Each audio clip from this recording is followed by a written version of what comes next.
been a great morning so far already. We started this morning in Billings, and it's only fitting it was in Billings. My mom and dad met in Billings. My dad affectionately says he married the girl next door there in Billings, Montana. My 9-year-old grandmother was with us this morning as well to kick this off. So it's a real honor as a longtime Montanan to kick this campaign off. I'm very proud to be standing next to Roy Brown as his running mate and as a candidate for Lieutenant Governor. I'm also grateful to be here with my wife of 21 years, Cindy, and then from my daughter Caroline.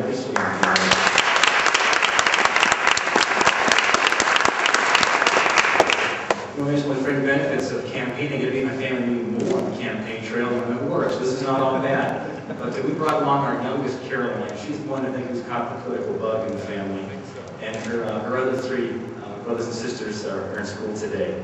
But it's a great, great day. And I'll tell you something else. Nothing cleanses the soul more than taking the back roads from Billings to Helena.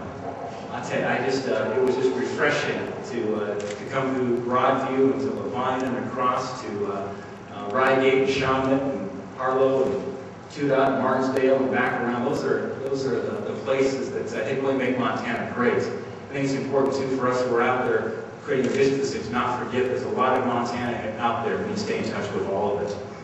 But my Montana roots run deep in the state, going back some 5 generations. I grew up in Bozeman. I went to kindergarten through college there in Bozeman. And I saw my parents start up and grow a home construction business. My dad left a job in Bozeman there. He was trying to sell paper and went out and launched as employee number 1 in his company. And I watched my dad grow a company. I watched my mom run the payroll and do the administrative help there at an office that was right there located in our own home. And I learned the value of hard work and perseverance in those years. I also learned that opportunities don't just happen. It takes hard work to create those kind of opportunities. Because as you know, if you run a small business, there's no such thing as regular business hours. The phone rings 7 days a week.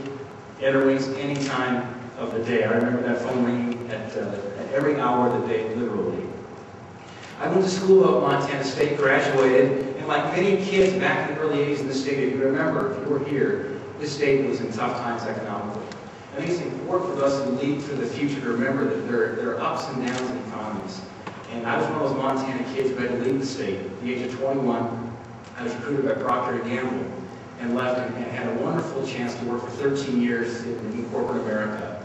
We spent about half of that time in the Midwest and the other half in Asia, expanding businesses over there and selling to consumers over in that part of the world. But my heart was always in Montana. We'd come home for vacation, and I couldn't wait to get back and think, how can we find a way to get our kids here and raise our kids with the fishing and the hunting and the hiking and all the things that matter to my experience of growing up in Montana.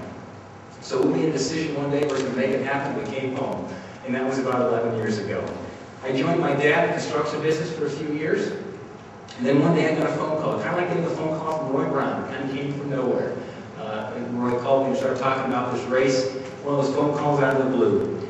And I was asked to join Right Now Technologies. At that time, it was a small startup company in Bozeman. And for the past 8 years, I've served as their vice president, currently general manager for Asia Pacific. That small little business that began about 10 years ago has grown now to 700 employees. We have 350 of those employees located in Bozeman, Montana. Those are high-paying jobs. It's what we need to be creating here in Montana as we expand our economic diversity in this state. Our product is in 33 different languages. We have 17 offices around the world. But we're proud of the fact that we're a Montana-based, publicly traded company right there in Bozeman. I'm also proud of the fact that over half of our employees are graduates of the Montana University system. We hire Bobcats, we hire Grizzlies, we hire Warriors, we don't discriminate. We love having graduates in the Montana University system as part of our workforce. And it's great to see half of our graduates. And I think it further illustrates the importance of how education matters in the state in terms of providing a skilled, educated workforce so we can grow our businesses in Montana. But Montanans are telling us, if we're going around there now engaging, talking with people, they do want a smarter, smaller, more efficient government. And that takes leadership. Efficient government does not just happen by accident. Good results don't just happen by accident.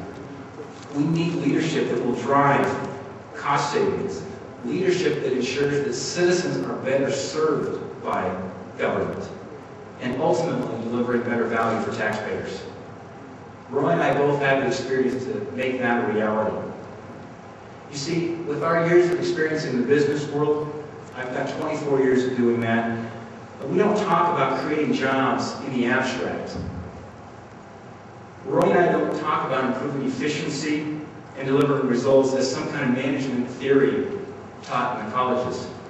We've signed both sides of a paycheck. We know how that works. We understand the pressures of daily having to make sure we deliver against a profit and loss statement. We don't talk about developing Montana's resources just for the sake of getting in the newspaper or being on TV. We share a vision for Montana that includes a vibrant economy coupled with a healthy environment. We need good paying jobs for our children. I wish I had one of those jobs when I graduated back in 1984. But we also want a place where our children can enjoy the natural beauty of our great state for generations to come. I really think this debate has become so polarizing, hasn't it? On the debate of resource development and concern for the environment. And we need to move this to a both and kind of debate versus either or kind of debate and move this thing forward.